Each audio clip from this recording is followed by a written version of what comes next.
ये जितनी हमने शरीर और जीवन की बात की,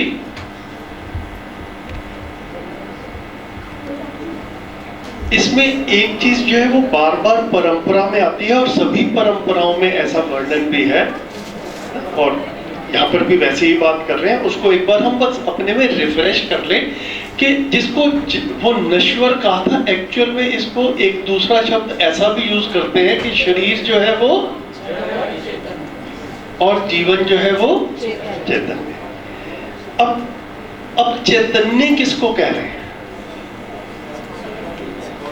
है ना?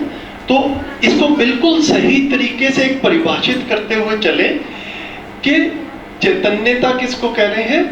विचार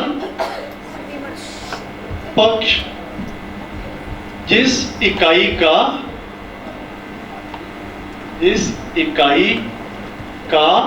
विचार पक्ष सक्रिय हो, उसे क्या कह रहे हैं? चैतन्य। और जड़ किसको कह रहे हैं? विचार पक्ष रहित इकाई।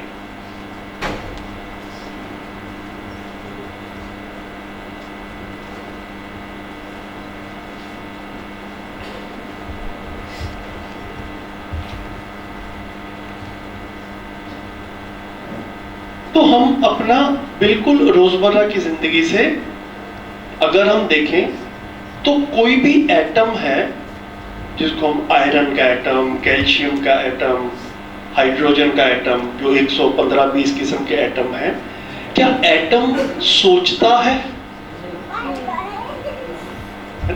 ये हमको अपने में ऐसा एक अच्छे से फील होता है कि ये जो एटम है, जो जड़ संसार के एटम है, ये सोचते नहीं है। तो इसीलिए जो जितना भी पदार्थ है वो विचार पक्ष रहित इकाई है ना? एटम्स और एटम्स से बनी हुई रचनाएं, जैसे बिल्डिंग है, ये पेन है ना? ये सब एटम्स से बने हैं, जड़ वस्तुएं हैं।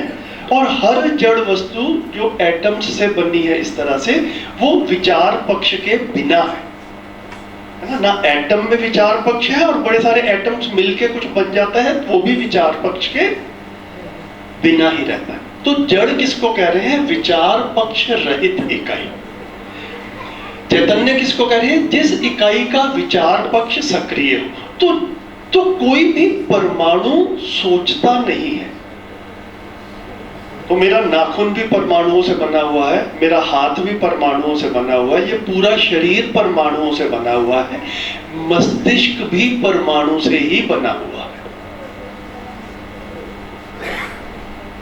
ठीक हो गया?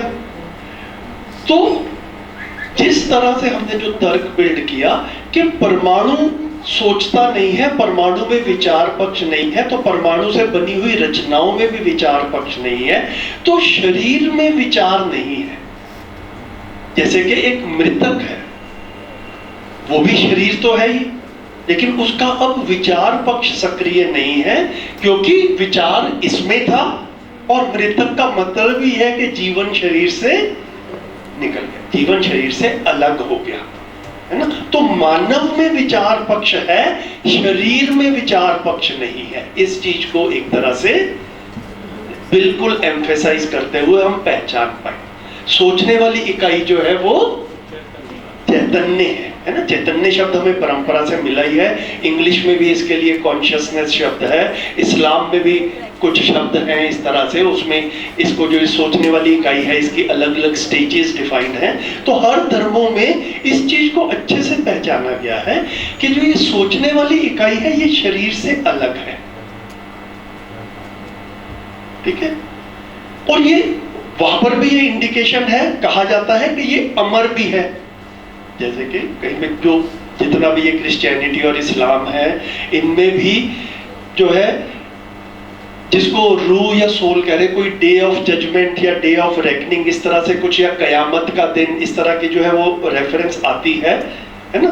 तो जितनी भी रूह है या जितनी भी सोल है, उनका उस समय जाकर के कुछ निर्णय जो है वो एक जजमेंट जो है वो होगा। मतलब मैं ज्यादा अच्छे से नहीं पढ़ा, लेकिन इस तरह सा मोटा मोटा सा हमारा ध्यान जाता है। तो सब तरफ यही कह रहे हैं कि शरीर नश्वर है, शरीर डिकम्पोज होता है, शरीर नष्ट होता है। ये जो शरीर के अतिरिक्त जो इकाई है शरीर के साथ में, जिसके सह अस्तित्व में हम मानव के रूप में देख पाते हैं, ये एक अलग तरह की इकाई है। ठीक है, इसको सिर्फ समझना शेष है, क्योंकि जितनी भी हमने किताबें पढ़ी उससे ज्यादा क्लैरिटी हम लोगों की बन नहीं पाई, कम से कम हमारी नहीं बन पाई। कई लोगों की बनी भी होगी, हमारी नहीं बनी, तो हम अपने परिवारों में और अपने आसपास भी उस क्लैरिटी के साथ में जी नहीं पाए, और फिर वो गैप जिंदगी में बना रहता है। तो इसको बिल्कुल इस तरह से देखें, क्योंकि बार बार जो है ना प्रश्न अपने में कुछ लोगों ने हल्के से बोला भी बीच में आकर के, ब्रेन सोचता है, ऐसी एक जो है ना वो गहरी मान्यता है कि ब्रेन सोचता है। कि साइंस में जो मानव का मॉडल है उसमें ये वाली चीज है ही नहीं। साइंस में जो मानव का मॉडल है वो यहां तक है। अब हम कह क्या रहे हैं, जो हमने तर्क बिल्ड किया कि यहां तक जितना भी बना है वो परमाणुओं से बना है, भिन्न भिन्न प्रकार के एटम से बना है। एटम सोचता नहीं है। दिल भी एटम से बना है, दिल नहीं सोचता है। दिमाग भी एटम से बना है, दिमाग नहीं सोचता है। ठीक है, ये सारा एक मैकेनिकल प्रोसेस है। शरीर एक मशीन है, सोचने वाली इकाई जो है वो शरीर से अलग है, उसी को चैतन्य नाम से रखा गया। तो अब एक तरह से जितनी परंपरा में बातें कही हैं उसको हम लॉजिकली जो है थोड़ा थोड़ा उसको समझ सकते हैं, अपने में शोध करते रहे, इसको जो है वेरीफाई करने की कोशिश करते रहे। जितना आप अपने में देखेंगे उतनी स्पष्टता बनेगी। मैं बार बार कह रहा हूं, यहां से यहां तक हम साथ में हैं, यहां से आगे आपका काम मेन है, आपके प्रश्न होंगे तो हम साथ में हैं। शब्द जो है ये कहां रहता है, ये भाषा में रहता है, किताब में रहता है। अर्थ कहां रहता है, कल्पना में रहता है। आपकी कल्पना में कुछ अर्थ बनता है, मेरी कल्पना में कुछ अर्थ बनता है, लेकिन अस्तित्व में वास्तविकता के रूप में चीज एक ही है ना। तो वास्तविकता अस्तित्व में है, अर्थ हमारी कल्पना में है, और शब्द भाषा में है, पुस्तक में है। तो हमारी कल्पना में जो अर्थ है वो एक्चुअल में वास्तविकता के साथ में मिल जाए।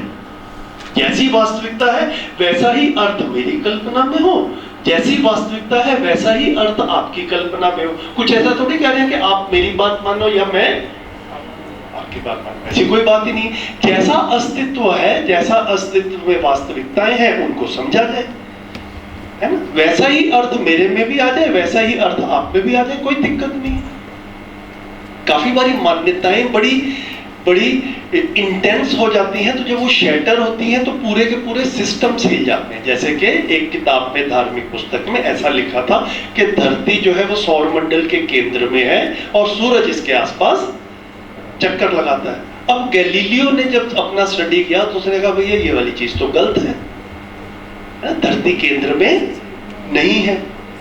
तो जितने भी उस समय के जो रिलीजियस इंस्टीट्यूशंस थे उन सब ने इतना प्रोटेस्ट किया कि गैलीलियो को जेल में डाल दिया गया। बाद में मार दिया गया, नहीं गया ये मेरे को मालूम है, लेकिन जेल में जो है वो डाल दिया गया।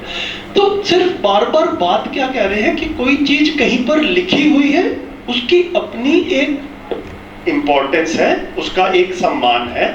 लेकिन जैसे जैसे हमारा साइंस का भी विकास हो रहा है, हमारी सोचने समझने की शक्ति भी बढ़ रही है, हम चीजों को वेरीफाई तो करें या ना करें। वेरीफाई करेंगे तभी अस्तित्व समझ में आएगा।